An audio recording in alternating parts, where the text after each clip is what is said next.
اکثر نا سمجھی اور غلط فہمی کی بنا پر انسان زندہ درگور ہو جاتا ہے۔ اس کی عمر 25 سال تھی، مگر دیکھنے والوں کو وہ صرف 7-8 سال کی لگتی تھی۔ مگر حقیقت جب سامنے آئی، ایسے واقعات جسے دیکھ کر ہر آنکھ دنگ رہ جاتی تھی۔ ناقابل فراموش حقیقی کہانی۔ ناظرین، میں جو 2 کہانیاں آپ کو سنانے جا رہی ہوں، میں نہیں جانتی کہ آپ لوگ کس حد تک میری بات کو سچ سمجھیں گے اور اس پر یقین کریں گے، لیکن میں جانتی ہوں کہ میں جو بتانے جا رہی ہوں یہ بالکل سچ پر مبنی کہانیاں ہیں، جنہیں میں نے اپنی آنکھوں کے سامنے ہوتا دیکھا اور اب بھی ان 2 لوگوں کو دیکھتی ہوں۔ جب بھی میں اپنے گاؤں جاتی ہوں تو ان پر نظر پڑتی ہے۔ ان کے بارے میں بتانا چاہتی ہوں کہ ایسا بھی ہوتا ہے۔ ان 2 عورتوں کی کہانی جو آج میں بتاؤں گی، لکھنے سے پہلے زیادہ کچھ نہیں جانتی تھی، اور پھر ایک بزرگ سے میں نے سب پوچھا اور ساتھ میں لکھنا بھی اسٹارٹ کیا۔ حقیقی نام کہانی میں لینے سے قاصر ہوں، اس کی معذرت چاہتی ہوں۔ تو آئیے کہانی کا آغاز کرتے ہیں۔ بابا جی سے میں نے پہلی عورت کی کہانی پوچھی تو انہوں نے کچھ یوں بتانا شروع کیا۔ بابا جی کی کہانی بابا جی کی زبانی۔ آج سے 25 سال پہلے محمد کفیل ایک خوبصورت لڑکی کو بیاہ کر اپنے گھر لے آیا۔ وہ واقعی بہت خوبصورت تھی، خوبصورت ہونے کے ساتھ ساتھ پڑھی لکھی بھی تھی، بڑوں کا احترام کرنے والی اور سلجھی ہوئی لڑکی تھی۔ اس کا نام شمع تھا۔ گھر میں آتے ہی اس نے سارے گھر کو سنبھال لیا۔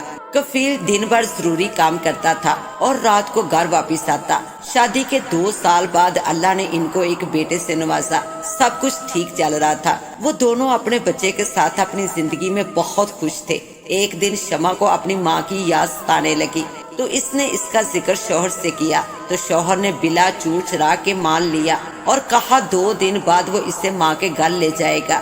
شمع کفیل کے ساتھ 2 دن بعد اپنی ماں کے گھر جانے کے لیے تیار ہو گئی۔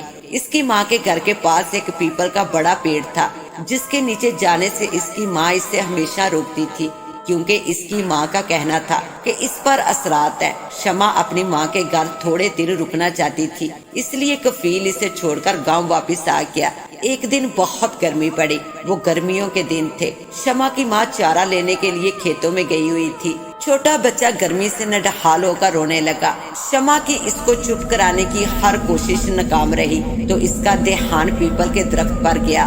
ماں تھی، ہر چیز کو بھول کر اس نے 4 پائی درخت کے نیچے بچھا دی اور بچے کو لے کر وہاں بیٹھ گئی۔ تھوڑی ہی دیر بعد بچہ سو گیا تو وہ بھی اس کے پاس لیٹ گئی۔ اس کی آنکھ تب کھلی جب اس کی ماں نے اسے آ کر جگایا۔ شمع اٹھی، یہ تو نے کیا کر دیا؟ بچے کے ساتھ پیپل کے نیچے سو رہی ہے، میں نے تجھے کتنی بار سمجھایا تھا۔ اوہو اماں، کیا بات کا پتنگڑ بنا رہی ہو؟ کچھ نہیں ہوا مجھے، میں ٹھیک ہوں۔ شمع کی ماں دونوں کو لے کر گھر کے اندر آ گئی اور شام کو نظر بھی اتار دی، جس سے اس کی ماں کو یہ احساس ہو گیا کہ کچھ برا ہونے والا ہے۔ خیر دونوں رات کو سو گئی۔ رات کے کوئی 12 بجے شمع کی ماں کسی کی چیخوں کی آواز سے اٹھ کر بیٹھ گئی۔ اس نے دیکھا کہ شمع بچے کو گود میں لیے چیخ رہی ہے اور اس کے بال بھی کھلے ہوئے تھے۔ اس کی ماں نے اس کے پاس جا کر دیکھا، بچے کو لیا تو بچہ مر چکا تھا۔ بچے کے گلے پر ہاتھوں کے نشان تھے، جیسے کسی نے گلا دبا کر مارا ہو۔ اس کی ماں کو سمجھ آ گئی کہ وہ ہو گیا جس کا اسے ڈر تھا، شمع کا شوہر محمد کفیل۔ جب یہ خبر سن کر وہاں گیا تو بچے کو دفنا دیا گیا تھا، یہ کہہ کر کہ وہ بیمار تھا۔ اس کے بعد شمع کو لے کر گھر آ گیا۔ اب شمع کو اکثر دورے پڑنے لگے تھے اور انہی دوروں کے دوران اس نے بچے کی موت کا بھی کفیل کو بتا دیا، لیکن کفیل اپنی بیوی کی حالت دیکھ کر چپ رہا۔ سارے لوگ یہ سمجھتے رہے کہ یہ پاگل پن کے دورے ہیں۔ اللہ نے شمع کو 2 بیٹے دیے جو بالکل ٹھیک تھے۔ پھر ایک بیٹا ہوا جسے وہ لے کر ڈاکٹر کے پاس گئی تو بچہ راستے میں ہی فوت ہو گیا۔ پہلے بچے کا صدمہ تھا، پھر یہ سمجھا گیا کہ اس بچے کو شمع نے ہی مارا ہے، لیکن یہ سب تو کوئی اور ہی کر رہا تھا۔ لیکن لوگ شمع کے پاگل پن کو اس کا قصوروار سمجھتے تھے۔ اس کے بعد اس کی بیٹی 5 سال کی ہو کر فوت ہو گئی۔ اس کی موت کی وجہ بھی کسی کو پتہ نہیں چلی۔ بیٹی کی موت کے بعد شمع گاؤں میں روتی پھرتی تھی، بکھرے ہوئے بالوں کے ساتھ وہ آتے جاتے لوگوں سے یہ کہتی کہ میں نے اپنے بچوں کو مارا ہے، جبکہ ایسا کچھ بھی نہ تھا۔ کفیل نے شمع کی حالت دیکھی تو کنٹرول سے باہر تھی۔ پھر محلے والوں سے مشورہ کر کے شمع کو پاگل خانے میں داخل کروا دیا گیا۔ 6 ماہ کے بعد وہ واپس آئی تو اس کے سر کے بال منڈوا دیے گئے تھے۔ وہ اب نارمل تھی۔ 2 ماہ تقریباً ٹھیک رہی۔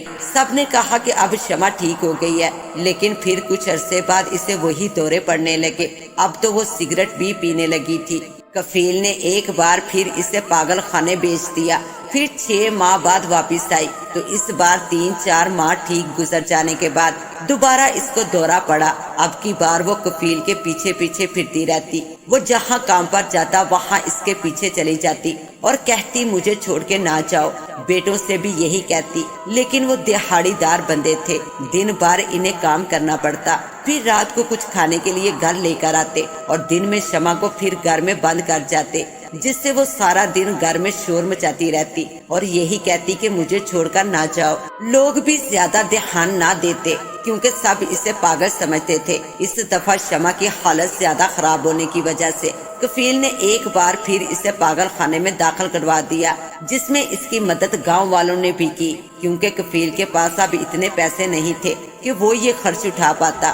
پھر شمع 1 سال پاگل خانے میں رہی، لیکن کفیل اور اس کے بیٹے اسے لے کر نہیں آئے۔ ایک دن پاگل خانے سے کال آئی تو وہ گیا اور شمع کو ساتھ لے آیا۔ پاگل خانے والوں نے بھی اب شمع کو داخل کرنے سے انکار کر دیا تھا، کیونکہ ان کا کہنا تھا کہ ہم اس کا علاج ہر طریقے سے کر چکے ہیں، لیکن یہ کسی بھی طرح نارمل نہیں ہو رہی اور یہاں پر موجود دوسری عورتوں اور اسٹاف پر بھی حملہ کرتی ہے، جس سے وہ لوگ زخمی ہوئے ہیں۔ پھر شمع نے گاؤں میں بھی لوگوں پر پتھر برسانے شروع کر دیے تھے۔ جو بھی اس راستے سے گزرتا تو وہ اس پر پتھر پھینکنا شروع کر دیتی۔ کفیل اسے گھر میں بند کر دیتا، لیکن اس میں کبھی اتنی طاقت آ جاتی کہ کفیل بھی اس کے آگے کچھ نہیں کر پاتا تھا۔ بس وہ سارا دن کفیل سے پیسے مانگ کر سگریٹ پیتی رہتی، نہ کچھ کھاتی اور نہ کچھ پیتی تھی۔ اور پھر ایک وقت آیا کہ اس نے بالکل چپ سادھ لی۔ اب اس میں طاقت نہیں، اس کا رنگ بالکل سیاہ ہو گیا ہے، جیسے کوئی کالا کپڑا ہو۔ دانت سگریٹ پینے کی وجہ سے کالے ہو گئے اور سارا دن گلی میں لیٹی رہتی ہے۔ اور پھر ایک دن ایک اللہ والے بزرگ گاؤں میں آئے، سبز چوکا پہنے ہوئے تھے۔ وہ جب اس گلی سے گزرے تو دیکھا کہ ایک جگہ شمع لیٹی تھی، تو انہوں نے وہاں پر موجود دکان والے سے اس کے بارے میں پوچھا، تو دکاندار نے ساری کہانی ان بزرگ کو بتائی۔ تو انہوں نے بتایا کہ اس بچی کی زندگی تباہ کر ڈالی لوگوں کی نا سمجھی نے، جو یہ کہتے ہیں کہ جن بھوت چڑیلیں نہیں ہوتی۔ یہ کوئی پاگل نہیں، اس پر ایک چڑیل کا سایہ ہے جس نے اس کے بچوں کو مارا اور اس کی یہ حالت بنا دی، اور تم لوگ اسے پاگل سمجھ کر اسے پاگل خانے میں ڈالتے رہے۔ لیکن افسوس کہ اب میں بھی کچھ نہیں کر سکتا، کیونکہ یہ چڑیل اس کے اندر اپنا گھر بنا چکی ہے۔ وہ اسے تب چھوڑے گی جب یہ اس دنیا سے چلی جائے گی۔ وہ دکان والا کفیل کو بھی بلا لایا تھا، جس نے بابا جی سے کہا کوئی راستہ تو بتائیے۔ تو بابا جی نے ایک تویز بنا کر دیا کفیل کو کہ یہ تویز شمع کو سوتے ہوئے پہنانا۔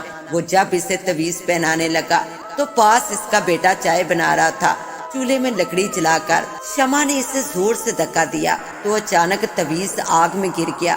پھر کوئی بھی شمع کے لیے کچھ نہ کر سکا۔ اس کی اپنی ماں نے یہ سب کچھ چھپایا، حالانکہ وہ سب کچھ جانتی تھی۔ اپنی بیٹی کا گھر بچانے کے لیے اپنی ساری زندگی تباہ کر لی۔ شمع جو سنہرا خواب لے کر بیاہ کر آئی تھی، مگر کوئی سکھ نہ دیکھ سکی۔ اس کی ایک چھوٹی سی غلطی سے سب کچھ تباہ ہو گیا۔ اب ہر وقت شمع گلی میں لیٹی رہتی ہے، نہ گھر جاتی ہے اور نہ کچھ کھاتی پیتی ہے، اور نہ ہی اب کسی کو کچھ کہتی ہے۔ اس لیے کہا گیا کہ زبان خلق و نکارا خدا سمجھو، اور بڑوں کی باتوں کو گراہ میں باندھ لیا کرو، کیونکہ بڑے زمانہ شناس ہوتے ہیں۔ کاش کہ شمع اپنی ماں کی بات مان لیتی تو ایسا کچھ نہ ہوتا۔ یہ دوسری اور عجیب کہانی جسے میں نے اپنی آنکھوں سے دیکھا ہے، اس لیے اس پر یقین کرتی ہوں، اور اس واقعے کے بارے میں تصدیق بھی بہت سارے لوگوں سے کر چکی ہوں۔ یہ کہانی ایک ایسی لڑکی کی ہے جو اپنے بہن بھائیوں کی اکلوتی اور سب سے چھوٹی بہن تھی۔ میں نے اپنے بچپن سے ہی اسے ایسے ہی دیکھا، تھوڑی سی بابلی کالی رنگت اور چھوٹے سے قد کی، اور ہاتھ پاؤں ایسے سوکھے ہوئے جیسے کہ لکڑی پر سوکھی کھال چڑھا دی گئی ہو۔ ہم بچپن میں کھیلتے تو وہ اکثر دکان پر جاتی، ہمیں نظر آتی، یا پھر اپنی گڑیا کو لیے اپنے گھر کے دروازے کے باہر بیٹھی ہوتی، تو ہم اس سے کہتے سادیہ ہمارے ساتھ کھیلو گی؟ تو ہر بات پر ایک ہی جواب دیتی تھی، گھر سے باہر نکلوں گی تو اماں مارے گی، وہ گھر کا دھیان رکھنے کا کہہ کر گئی ہے۔ کچھ بچے جان بوجھ کر اس کا مذاق اڑاتے تو وہ پتھر لے کر ان کے پیچھے بھاگتی۔ وہ کھاتی نہیں بلکہ سارا دن چائے پیتے گزر جاتا اور دودھ کے لیے کوئی 20 مرتبہ دکان پر آتی۔ لوگ پوچھتے کہ سعدیہ اتنی چائے کیوں پیتی ہو تو جواب دیتی پہلی بار تو پی رہی ہوں۔ یہ تو ہو گیا سعدیہ کا تعارف۔ سعدیہ کوئی پیدائشی باولی نہیں تھی، بہت پیاری سی گوری رنگت، اس جیسی خوبصورت کوئی اور لڑکی محلے میں نہیں تھی۔ ایک دن ایک رچ والا گاؤں میں آیا اور پھر گاؤں سے ہوتا ہمارے محلے میں بھی آیا۔ سارے بچوں کے ساتھ سعدیہ بھی رچ کے کرتب دیکھنے کے لیے گھر سے آٹا لے کر آئی اور بچوں کے ساتھ کھڑی ہو گئی، اور دیکھنے والے کہتے ہیں کہ رچ کی نظریں سعدیہ پر جم گئی۔ کسی صورت اس کی نظریں سعدیہ پر سے ہٹ نہیں رہی تھی، بلکہ وہ یک ٹک سعدیہ کو ہی دیکھے جا رہا تھا، اور پھر سعدیہ کے قریب جانے لگا تو اس کے مالک نے اسے اپنی طرف کھینچا، لیکن وہ رسی چھڑا کر سعدیہ کے پاس جا کر بیٹھ گیا۔ وہ بچی تھی، خوشی سے اس کے سر پر ہاتھ پھیرنے لگی۔ تب رچ نے آؤ دیکھا نہ تاؤ اس چھوٹی معصوم بچی کا ہاتھ پاؤں چاٹنا شروع کر دیے۔ تھوڑی دیر بعد سعدیہ بے ہوش ہو کر اپنی جگہ گر پڑی تو رچ کے مالک نے اسے بڑی مشکل سے کھینچ کر باندھ دیا۔ وہاں پر موجود سارے بچے چیختے چلاتے اپنے اپنے گھروں کو بھاگ گئے تو رچ والا بھی رچ کو لے کر چلا گیا۔ پھر سعدیہ کی حالت بگڑنے لگی، سعدیہ کا رنگ کالا ہونے لگا، ہاتھ پاؤں ایسے سوکھنے لگے تھے جیسے کوئی ان سے خون نچوڑ رہا ہو۔ دماغی حالت بھی اس حادثے کی وجہ سے خراب ہو گئی، بالکل ایسے جیسے کوئی چھوٹا بچہ 7-8 سال کا ہو۔ پھر اس کو 3 ماہ بعد ایک زبردست دورہ پڑتا، جس کی وجہ سے وہ 2-3 دن تک ہوش میں نہیں آتی تھی۔ اس کی حالت دیکھ کر اس کی بوڑھی ماں روتی رہتی۔ سعدیہ جو کہ اب 30 سال کی ہو گئی ہے، لیکن آج بھی وہ 7-8 سال کی بچی لگتی ہے۔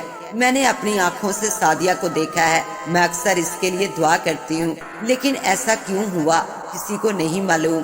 ہر کوئی اسے دیکھ کر افسردہ ہو جاتا ہے، ہم سمیت ہر کوئی یہی دعا کرتا ہے کہ اس کی جان اس اذیت سے چھوٹ جائے۔ ناظرین، آپ سے بھی گزارش ہے کہ آپ بھی سعدیہ کے حق میں دعا کریں کہ اللہ اس کو اس اذیت سے نجات دے۔ اس کے ساتھ ہی اب مجھے دیں اجازت، ملتے ہیں انشاءاللہ ایک نیو کہانی کے ساتھ، تب تک کے لیے اللہ نگہبان۔